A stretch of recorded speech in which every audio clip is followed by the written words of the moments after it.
Welcome to back my channel ઉષાની journey. Good morning, જય ભોળાનાથ. ભોળાનાથની કૃપા तुम सब પર બની રહે. આશા કરું છું કે તમે સૌ મજામાં હશો ને હું પણ મજામાં છું. અને આજથી એકદમ બહુ બેડ ન્યૂઝ છે મારા માટે કે હેનિલનું પડી ગયું છે વેકેશન. અને હવે મને કરવાનો છે મારું વેકેશન. મતલબ મને એટલું હેરાન કરશે અને મારા જ્યુસ બનાવીને પીશે મારું. સાચી વાત? સાચી વાત સાચી વાત કરે છે. હવે મારું જ્યુસ બનાવીને પીશે.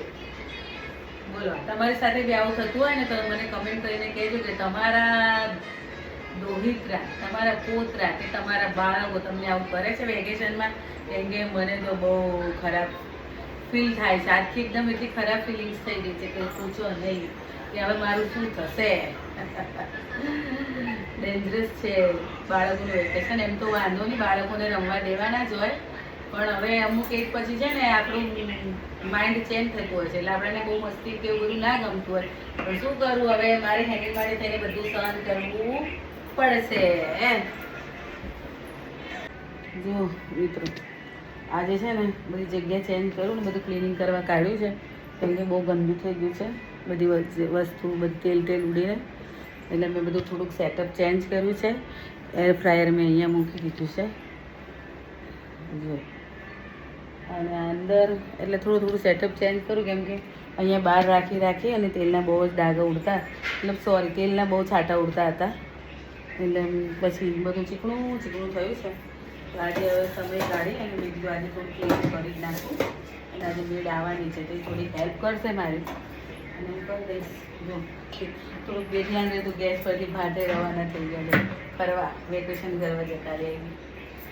હવે વઘારીશ થોડીક દાળ, થોડીક નહીં જેટલી બની હતી દાળ વઘારીશ. ભાત બની ગયા છે અને છોલે બટાકાનું શાક બનાવવાનું છે, બનાવીશ. પણ 2 દિવસથી આમ ગરમી લાગી રહી છે અને આજે તો હદની પારની ગરમી છે, પૂછવાની વાત નહીં.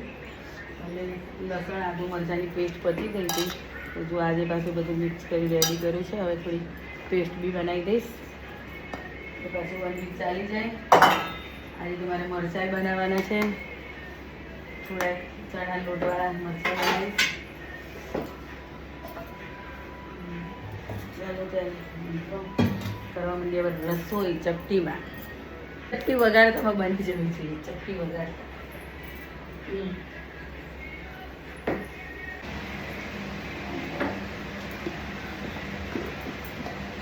આલુ મરચાં લસણની પેસ્ટ થઈ ગઈ રેડી. હવે ચટપટ ગમે ત્યારે તમારે શાક બનાવવું હોય એટલે આ પેસ્ટ રેડી હોય તો પટલીને થઈ જાય. તમે ટોમેટો પ્યોરી અને ઓનિયન મતલબ ડુંગળીની પ્યોરી પણ આ રીતના બનાવી રાખી શકો છો, એ કંઈ બગડતી નથી. જે જોબ કરતું હોય ને જેને ફટાફટ કરવું હોય ત્યારે રજાના દિવસે આ બધું કરી અને સ્ટોર કરી શકે છે ફ્રીજમાં. એટલે હું બધું બહુ જ કરતી હતી, ટામેટાની પણ ડુંગળીની પણ. હવે તો ઘરે જ છું એટલે નથી કરતી. અને હવે અમે રહ્યા બહુ ઓછા છીએ ઘરના, 2-3 જણા, એટલે ખાલી એવું લસણ છોલવાનું બહુ જોર આવે ને મને, એટલે કરી દઉં. ટ્રાય કરું લસણ આઈ વેટ ખાય જ નહીં મારાથી તો લસણ છોલવાનું કામ એટલે બહુ કંટાળા આવે સાચું.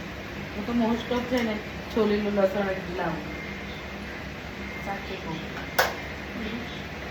હવે મારી આ વાત સાથે કેટલા જણા સહેમત છો કમેન્ટ જરૂરથી કરજો. જો હું આજે તો ગરમી બહુ લાગવા લાગી હતી, છોકરાઓ ગાર્ડન જવાની જીદ કરતા હતા હેનિલ, તો લઈ આવી છું ગાર્ડનમાં.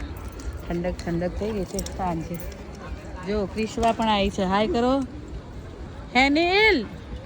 જો હું ને મારા હેનિલ બે એક્સરસાઇઝ કરીએ છીએ. એક્સરસાઇઝ हेलीकॉप्टर भी करना होता है। ये करेगी, देखेगी। अरे वाह, ये मैं ही नहीं करवा दी, ये करेगी मेरे से होता है। ઓહો હેનિલ જો દોડ આવ્યો, એની બધું જ થાય છે. ધનિષ્કા હાય કરો બેટા. હાય. જો ધનિષ્કા બી આવી છે, આ પણ મારી નેબરની છે, મારી સાથે બધા આવી જ જાય. આ મનિકા, હેનિલ, ક્રિશવા. હેનિલ આટલી હાઈટ છે એનું, તારી હજી એને લાંબી કરવી છે. નાની. હા બોલ. એટલે હેનિલ કંઈ કહે છે,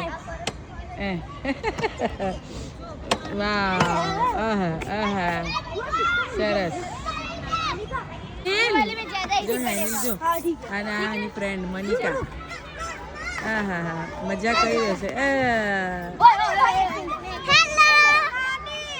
બહુ જ બાળકો ગમે છે મેં નેબરના બાળકોને બી લઈને આવું છું અને એ લોકોને રમતા જોઈને મને બહુ જ આનંદ થાય છે મારું તો એક હેનિલ જ છે એને સિવાયનું 3 બીજા બાળકોને લઈ જાય છે.